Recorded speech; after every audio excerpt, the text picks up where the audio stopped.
দেখো আজকে যেটা পড়াবো পলিটিক্যাল সায়েন্সের আর একটা নতুন টপিক নিয়ে এসেছি তোমাদের কাছে।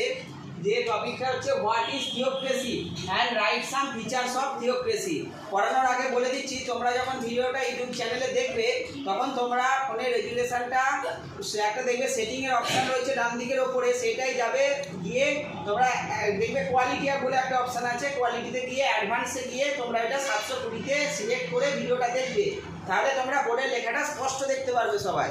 ঠিক আছে, দেখো থিওক্রেসির কনসেপ্টটা পলিটিক্যাল সায়েন্সের পড়াচ্ছি, তোমাদের জন্য পরপর ভিডিও আমি আপলোড করব, সবাই তোমরা পলিটিক্যাল সায়েন্সের কনসেপ্টগুলো ভিডিও দেখে শিখে নেবে। তো থিওক্রেসি আমরা যে কনসেপ্টটা আজকে নিয়ে এসেছি, থিওক্রেসি মানে কি? একটা দেশ, এটা একটা নন ডেমোক্রেটিক কান্ট্রি, মানে এটা ডেমোক্রেটিক কান্ট্রি নয়, এটা একটা অগণতান্ত্রিক রাষ্ট্র। তার মানে কি, যেখানে কোনো ভোট হয় না, কোনো ইলেকশন হয় না, সেইখানে আমরা দেখব কি সেইখানে নন ডেমোক্রেটিক কান্ট্রি দেখা যায়। তাহলে থিওক্রেসি কি?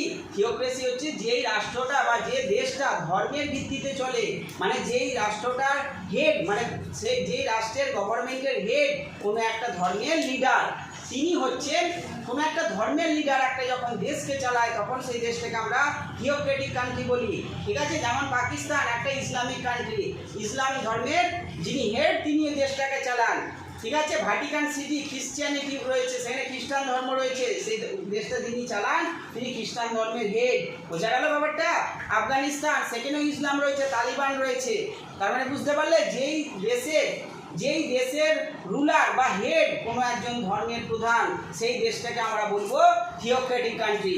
দেখো লেখা আছে, theocracy is a form of government where the country is ruled by the rulers of religion, কোনো একটা ধর্মের রুলার, অ্যান্ড রিলিজিয়াস লিডার, কোনো একজন রিলিজিয়াস লিডার, ধর্মের প্রধান হচ্ছে সেই রাষ্ট্রের প্রধান। বোঝা গেল ব্যাপারটা?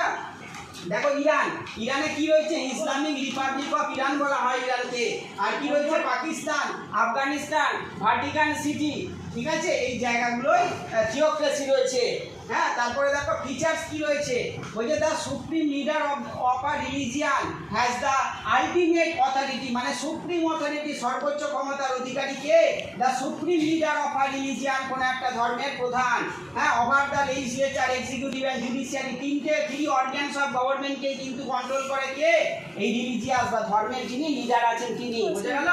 The country will be run through the laws of religious teaching and holy book, তাদের যে ধর্মগ্রন্থ রয়েছে সেই ধর্মগ্রন্থে যেমন লেখা রয়েছে সেরকমভাবে সেই দেশটা পরিচালিত হয়, রান করে। বলছে there is no separation between the religion and government, ধর্ম থেকে গভর্নমেন্টকে আলাদা করা যায় না, সবাই সেখানে মিলেমিশে একাকার। মানে ধর্মেরই প্রধান তো দেশটা চালাচ্ছে, গভর্নমেন্টটা চালাচ্ছে, তাহলে তুমি আর কীভাবে দুটোকে আলাদা করবে? তাই দুটোকে সেপারেশন করা যায় না থিওক্রেটিক কান্ট্রিতে। People may be expected to follow the official religion, এখানে আশা করা হয় যে এখানে একটা অফিসিয়াল রিলিজিয়ান থাকে, একটা জাতির একটা ধর্ম থাকে। আমাদের দেশটা কি অফিসিয়াল রিলিজিয়ান কিছু আছে? নেই। আমাদের দেশটা যেই দেশের কোনো অফিসিয়াল রিলিজিয়ান থাকে না সেই দেশটাকে বলা হয় কি? Secular country. যেমন ইন্ডিয়া হচ্ছে একটা সেকুলার কান্ট্রি, মানে ধর্মনিরপেক্ষ রাষ্ট্র।